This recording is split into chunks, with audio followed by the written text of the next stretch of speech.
नमस्कार, आप देख रहे हैं लोकल 7 न्यूज, आपके शहर की सबसे विश्वसनीय और तेज खबरें। मैं हूं आपके साथ प्रिया और आज हम आपको लेकर आए हैं आपके इलाके की सबसे बड़ी खबरें, एक्सक्लूसिव ग्राउंड रिपोर्ट्स और वो सारी बातें जो आपके लिए जानना जरूरी है। तो आइए नजर डालते हैं आज की इस खास खबर पर।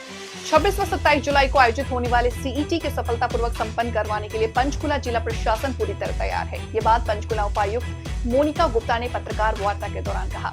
उन्होंने बताया कि जिले में 5 स्थानों से यमुनानगर के लिए अभ्यर्थियों को ले जाने के लिए बसें रवाना होंगी। इसके साथ ही बाहर से परीक्षा देने के लिए आने वाले अभ्यर्थियों को सेक्टर 5 स्थित पंचकुला बस स्टैंड से फीडर बस सेवा के माध्यम से परीक्षा केंद्र तक पहुंचाने के लिए पूरी व्यवस्था की गई है। उपायुक्त मोनिका गुप्ता ने कहा कि परीक्षा केंद्र में किसी को भी मोबाइल ले जाने की अनुमति नहीं होगी। न केवल परीक्षार्थियों बल्कि ड्यूटी पर तैनात कर्मचारियों व अधिकारी भी मोबाइल परीक्षा केंद्र के अंदर नहीं ले जा सकेंगे। उपायुक्त ने बताया कि परीक्षा केंद्रों के आसपास भारतीय न्याय संहिता की धारा 163 लागू रहेगी। उन्होंने बताया कि दोनों दिन कोचिंग सेंटर व फोटो स्टेट की दुकानें बंद रहेंगी। उपायुक्त मोनिका गुप्ता ने बताया कि पंचकुला से परीक्षा देने के लिए जाने वाले अभ्यर्थी के लिए पहले शिफ्ट के लिए कालका और मोरनी से 4 बजे तक तथा पंचकुला, बड़वाला और राय पुरवानी से 4:30 बजे रवाना होंगी। रायपुरानी और बरवाला से 9:30 बजे बसें रवाना होंगी। उन्होंने बताया कि पंचकुला में परीक्षा देने के लिए अभ्यर्थियों के लिए पंचकुला सेक्टर 5 स्थित बस स्टैंड से फीडर बस सेवा उपलब्ध रहेगी। इसके लिए 108 बसों की व्यवस्था की गई है। देखिए, एग्जाम सेंटर के अंदर एंट्री किसी की अलाउ नहीं, बाहर गेट पे यस, आप बाहर गेट पे रहकर जो भी अपनी फोटोग्राफी करना चाहें वो आप कर सकते हैं, उसके लिए कोई दिक्कत नहीं है। लेकिन एग्जाम सेंटर के अंदर एक्सेप्ट फॉर दोज जिनको HSSC के द्वारा ID कार्ड्स दिए गए हैं, यानी कि जो सिर्फ लोग उस दिन ड्यूटी पे हैं, केवल वो ही जा सकते हैं। आप समझ सकते हैं, सुरक्षा कार्ड इसमें हो सकते हैं। मैम, गेट तक जाने के लिए पुलिस नहीं रोकेगी या पुलिस को कैसे करेंगे? उनको जाने नहीं देंगे? मेन गेट है जहाँ से कैंडिडेट सेंटर कर रहे हैं, जहाँ पर वहाँ पर तो मीडिया को खड़े रहकर कवर कर सकते हैं। मैं कई बार ऐसा होता है कि पुलिस के जो मुलाजिम वहाँ पे लगाए जाते हैं वो वहाँ तक कवरेज करने से मना कर देते हैं, वो चेकिंग तक अलाउ नहीं करते। हाँ, देखिए, एक चीज़ आपने जो अभी बात बोली, कई बार क्या होता है, जो बायोमेट्रिक और फ्रिस्किंग जिस स्थान पर होती है वो एग्जाम सेंटर के गेट से थोड़ा अंदर होता है। तो जहाँ तक पेरेंट्स अलाउड होते हैं, यानी एग्जाम सेंटर के मेन गेट तक, वहीं तक मीडिया भी अलाउड रहेगी। जहाँ बायोमेट्रिक और फ्रिस्किंग हो रही होती है वहाँ अलाउड नहीं किया जाता है। तो ये बात इसीलिए दोबारा क्लियर कर देते हैं कि बायोमेट्रिक और फ्रिस्किंग कई बार मेन गेट से थोड़ी सी अंदर होती है, वहाँ अलाउ नहीं कर सकते। गेट तक आप ज़रूर अलाउड रहेंगे। DCP मैडम अब मीटिंग लेती हैं अपने पुलिस ऑफिसर्स की, ज़रूर सबको ब्रीफ कर देंगी ताकि आपको एग्जाम सेंटर के गेट तक जाने में कोई दिक्कत नहीं। जिला पंचकुला में कितने सेंटर बनाए गए हैं सिटी के लिए? टोटल हमारे 44 सेंटर्स हैं, जो कि 33 स्कूलों में या कॉलेजों में लोकेशंस 33 हैं, लेकिन टोटल 44 सेंटर्स हैं। और हर शिफ्ट में लगभग 10,500 बच्चों का एग्ज़ाम जिला पंचकुला के अंदर है। स्टैंड पर उनके गाइडेंस के लिए बैनर्स, पोस्टर्स लगाए जा रहे हैं। प्रशासन के बहुत सारे अधिकारियों की ड्यूटी हर बस स्टैंड पर लगाई गई है ताकि किसी कैंडिडेट को कोई दिक्कत ना हो अपने एग्ज़ाम सेंटर तक पहुंचने में। इसके लिए पुलिस ने भी व्यापक अरेंजमेंट करके अपनी ट्रैफिक पुलिस की भी ड्यूटीज़ जो है वो लगा दी है। जहाँ तक बात आती है बाकी अरेंजमेंट्स की, एग्ज़ाम पेपर्स की, उनकी हैंडलिंग के लिए उसके लिए भी नोडल अधिकारी लगा दिए गए हैं, फ्लाइंग स्क्वाड ऑफिसर्स और ड्यूटी मजिस्ट्रेट, जो अपनी जिम्मेदारी निभाते हुए ये सुनिश्चित करेंगे कि जो एग्ज़ाम पेपर्स हैं वो सुरक्षित तरीके से पुलिस एस्कॉर्ट सेफ्टी के साथ एग्ज़ाम सेंटर तक जाए और आंसर शीट्स वापस एग्ज़ाम सेंटर से हमारे निश्चित स्थान पर पहुँचे, जिनको बाद में HSSC के पास सुरक्षित पहुँचा दिया जाएगा।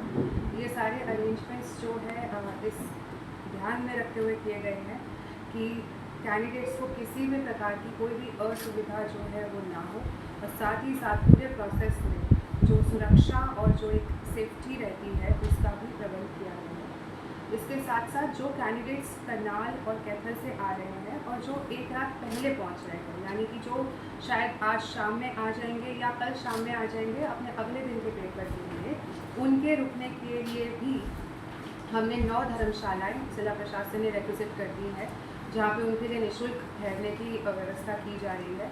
और ऐसे 22 कम्युनिटी सेंटर्स उनको भी रिक्वेस्ट करके सिर्फ और सिर्फ CET कैंडिडेट्स के लिए आरक्षित कर दिया गया है। जो माता मनसा देवी श्राइन बोर्ड के द्वारा एक लक्ष्मी धर्मशाला चलाई जाती है, उस लक्ष्मी धर्मशाला को केवल उन महिला कैंडिडेट्स के लिए रिजर्व किया गया है जो अपने पेरेंट्स के साथ या किसी रिश्तेदार के साथ नहीं ट्रैवल करती, यानी जो अकेले आ रही हैं कैथल और करनाल से और जिनको रुकने के लिए कोई अरेंजमेंट चाहिए, उनके लिए लक्ष्मी धर्मशाला जो है वो रिजर्व की गई है। और female candidates were travelling alone. इन सभी धर्मशालाओं की और कम्युनिटी सेंटर्स की लिस्ट जिला प्रशासन की वेबसाइट पे भी अपलोड की जा रही है, आप सबके साथ भी साझा करेंगे। करनाल और कैथल के ज़िला प्रशासन के साथ भी हमने साझा कर रहे हैं ताकि वो वहाँ के लोगों के साथ शेयर कर पाएँ जो कैंडिडेट्स आके रुकना चाहते हैं। इन सभी में ड्यूटीज़ लगाई गई हैं ताकि कैंडिडेट्स को अपने ठहराव के टाइम पे कोई समस्या ना हो। साथ ही साथ ये जो कम्युनिटी सेंटर्स है, ये ऐसे सेंटर्स हमने लिए हैं जो हमारे एग्ज़ाम से रिश्तेदार आ रहे हैं, अपने पर्सनल ट्रांसपोर्ट से आ रहे हैं, तो एग्ज़ाम टाइम के दौरान वो भी इन कम्युनिटी सेंटर्स पे विश्राम कर सकते हैं। ऐसी सुविधा भी इन कम्युनिटी सेंटर्स पे हम प्रोवाइड कर रहे हैं ताकि उनके साथ जो अटेंडेंट्स है उनको किसी को भी कोई समस्या या कोई दिक्कत ना हो। तो ये मुख्यतः अरेंजमेंट्स हैं जो ज़िला प्रशासन द्वारा किए गए हैं।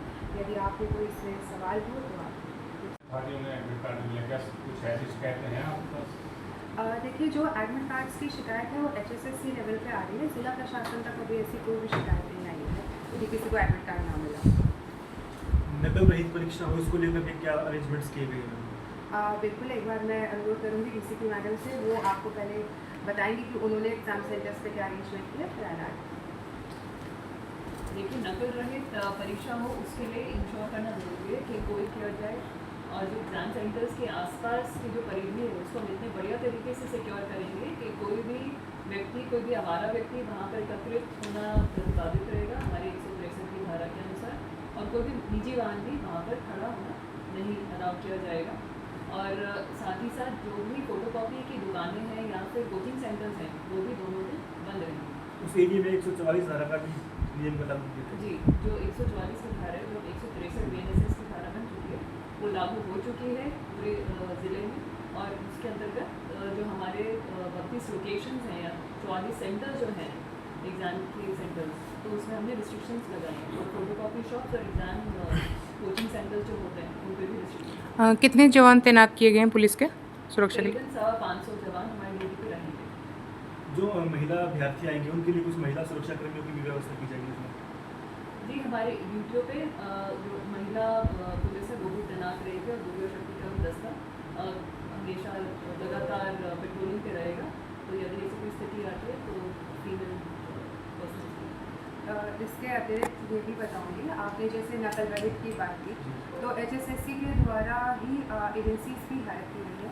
हर एग्ज़ाम सेंटर के अंदर जैमर्स लगे रहेंगे जो कि उधर मोबाइल नेटवर्क्स को बंद करेंगे। साथ ही साथ एग्ज़ाम सेंटर के अंदर किसी को भी मोबाइल फ़ोन ले जाना या कोई भी इलेक्ट्रॉनिक उपकरण ले जाना अलाउड नहीं है, इंक्लूडिंग दोस्त जो उस दिन ड्यूटी पर है, यानी जो सेंटर में जिनकी इन्विजिलेशन पे ड्यूटी लगी है उनको भी, बल्कि ज़िला प्रशासन के भी रिप्रेजेंटेटिव्स अगर वहाँ जाएंगे तो फ़ोन उनको भी अलाउड नहीं है, अंदर किसी का फ़ोन अलाउ नहीं किया जाएगा। अटेंडेंस जो कैंडिडेट्स की है वो बायोमेट्रिक के द्वारा ली जाएगी, वो भी HSSC द्वारा एक एजेंसी की ड्यूटी लगाई गई है जिनका कल बैठक लेके हमने ब्रीफिंग भी कर दी है। प्लस फ्रिस्किंग भी प्रॉपर की जाएगी और जो भी गैजेट्स हैं उसके अंदर अगर कोई लेके जाता है तो उसके गैजेट को वहाँ पे अलाउड नहीं होगा उसको ले जाना। और बाकी जैसे कि DCP मैडम ने आपको बताया, धारा 163 BNSS जिसको पहले 144 कहते थे वो इन्होंने इम्पोज की हुई है और पुलिस पूरा टाइम राउंड पे रहेगी। ज़िला प्रशासन के भी फ्लाइंग स्क्वाड ऑफिसर्स भी राउंड पे रहेंगे ताकि किसी भी प्रकार की नकल या ऐसी कोई भी गलत गतिविधि किसी भी एग्जाम सेंटर पे ना हो। कितने समय की परीक्षा है मैम? कितने घंटे लगेगी? 1 घंटा 45 मिनट की परीक्षा होती है ये। तो मॉर्निंग शिफ्ट की परीक्षा 10 बजे से लेकर 11:45 तक है और जो इवनिंग शिफ्ट की परीक्षा है वो 3:15 से लेकर 5 बजे, ताकि हम आपको बता सकें कि ज़िला प्रशासन द्वारा CET के एग्ज़ाम जो कि कल और परसों यानी 26 जुलाई और 27 जुलाई को हो रहे हैं पूरे हरियाणा में, उसके लिए क्या तैयारियां ज़िला प्रशासन पंचकुला द्वारा की गई हैं। तो पहले मैं आपको बता देती हूँ, उसके बाद यदि आपके कोई सवाल होंगे तो ज़रूर उनको मिल जाएगा। देखिए, पंचकुला ज़िले के जो बच्चे हैं, जो कैंडिडेट्स हैं, यमुनानगर ज़िले के अंदर पड़ा है। हमारे यहाँ से लगभग हर शिफ्ट के अंदर, क्योंकि 4 शिफ्ट है जैसा कि आप जानते हैं, 26 को भी एक मॉर्निंग शिफ्ट है और एक इवनिंग शिफ्ट है। ऐसे ही 27 तारीख की भी एक मॉर्निंग शिफ्ट है और एक इवनिंग शिफ्ट है। तो हर शिफ्ट में लगभग 3300 कैंडिडेट्स जो है वो ज़िले पंचकुला से यमुनानगर अपने एग्ज़ाम सेंटर्स पे जाएंगे। जैसा कि हरियाणा सरकार ने निर्णय किया है कि हम उनको मुफ्त ट्रांसपोर्टेशन सर्विस जो है, निःशुल्क ट्रांसपोर्टेशन सर्विसेज सारे कैंडिडेट्स को प्रोवाइड करनी है। इसके लिए रोडवेज के द्वारा और आरटीए के द्वारा हमने व्यापक जो है प्रबंध कराए हैं। तो हमारी बसेस जो है वो पंचकुला में 6 स्थानों से मॉर्निंग और इवनिंग शिफ्ट के लिए निकलेंगी। जो हमारी बसेस पंचकुला से निकल रही हैं, रायपुर रानी, बरवाला, इनसे हमारी बसेस मॉर्निंग शिफ्ट के लिए 4:30 बजे निकलेंगी। और जो हमारी मोरनी और कालका और पिंजौर से बसेस हैं वो 4 बजे निकलेंगी और बाकी जगह से 4:30 बजे निकलेंगी। इसी तरीके से हमने इवनिंग शिफ्ट के लिए भी बसेस का प्रबंध किया है। तो मोरनी, कालका, पिंजौर से बसेस प्रातः 9 बजे निकलेंगी इवनिंग शिफ्ट के बच्चों के लिए, और पंचकुला, रायपुर रानी और बरवाला से 9:30 बजे निकलेंगी। ये बसेस उनको यमुनानगर में जाकर ड्रॉप करेंगी और यमुनानगर प्रशासन द्वारा आगे फीडर सर्विसेज के माध्यम से उनको उनके रिस्पेक्टिव एग्ज़ाम सेंटर्स तक पहुंचाने की जिम्मेदारी ली गई है और अरेंजमेंट भी किए गए हैं। तो ये बात हुई हमारे पंचकुला के कैंडिडेट्स की। और इसी के साथ साथ जो पंचकुला ज़िले के दिव्यांग कैंडिडेट्स हैं, पर्सन्स विद डिसेबिलिटी, उनका डेटा भी हमारे पास स्टाफ सिलेक्शन कमीशन द्वारा शेयर किया गया। उसकी कॉन्फिडेंशियलिटी बरकरार करते हुए हमने एक PWD कैंडिडेट को कॉन्टैक्ट किया उसके मोबाइल नंबर पे, और हमने उनसे जानना चाहा कि यदि वो हमारी सर्विसेज अवेल करना चाहते हैं। तो ऐसे 57 कैंडिडेट्स हैं जिन्होंने हमारी सर्विसेज के लिए ऑप्शन अवेल किया है। और उन सभी 57 कैंडिडेट्स, क्योंकि उनके सेंटर्स जो हैं वो चंडीगढ़ में पड़े हैं, तो उन सबको उनके घर से लेकर चंडीगढ़ में उनके एग्ज़ाम सेंटर तक भी छोड़ने की व्यवस्था जो है वो ज़िला प्रशासन पंचकुला द्वारा कराई जा रही है। अब बात करते हैं हमारे एग्ज़ाम सेंटर्स की जो ज़िला पंचकुला के अंदर है। तो हमारे पास 44 एग्ज़ाम सेंटर्स हैं जो कि 33 लोकेशंस पर स्थापित किए गए हैं। सभी सेंटर्स पे अरेंजमेंट्स जो है मुस्तैदी से कर दिए गए हैं। सबकी चेकिंग प्रशासन के अधिकारियों द्वारा, एजुकेशन विभाग के द्वारा और पुलिस की टीम्स के द्वारा कर दी गई है। जो वहाँ पे अरेंजमेंट्स होने चाहिए वो स्टाफ सिलेक्शन कमीशन के भी रिप्रेजेंटेटिव्स कल ज़िले में आ चुके हैं, उनके द्वारा भी सुनिश्चित कराए जा रहे हैं ताकि बिल्कुल शांति से और चीटिंग प्रूफ एग्जामिनेशन हो। पुलिस के द्वारा धारा 163 BNSS भी लगाई जा चुकी है, जिसके तहत ज़िले में कोई भी कोचिंग सेंटर या फोटोस्टैट की शॉप कल और परसों ऑपरेशनल नहीं होगी। एग्ज़ाम सेंटर की बाउंड्री के आसपास किसी का भी एकत्रित होना जो है वो भी बंद कर दिया गया है कल और परसों के लिए। और हमारे ज़िले में जो कैंडिडेट एग्ज़ाम देने आ रहे हैं वो सारे कैंडिडेट्स ज़िला करनाल और कैथल से आ रहे हैं। तो करनाल और कैथल ज़िला प्रशासन ने उनके लिए बसेस का अरेंजमेंट किया है। लगभग 150 बसें हर शिफ्ट में इन 2 जिलों से पंचकुला आएंगी, जो सारी बसेस पंचकुला के बस स्टॉप पर ही आएंगी। और यहाँ पर हमारे द्वारा अरेंजमेंट किया गया है कि उन बच्चों को जो पंचकुला बस स्टैंड पे उतरेंगे उनको उनके रिस्पेक्टिव एग्ज़ाम सेंटर्स तक पहुँचाया जाएगा। इसके लिए हमने फीडर बस सर्विसेज जो है वो अरेंज की है। लगभग हमारी 100 बसें ऐसी हैं जो हमने इस काम के लिए लगाई हैं। 11 रूट्स हमने आइडेंटिफाई करे हैं जिस पर ये फीडर बसेस चलेंगी और अभ्यर्थियों को उनके रिस्पेक्टिव एग्ज़ाम सेंटर्स तक ड्रॉप करेंगी निःशुल्क। तो ये थी आज की अहम खबर। आपके शहर से जुड़ी वो हर अहम जानकारी जिसे जानना आपके लिए जरूरी था।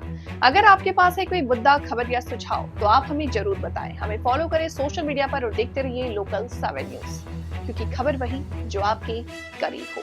मैं प्रिया आपसे लेती हूँ इजाजत। नमस्कार।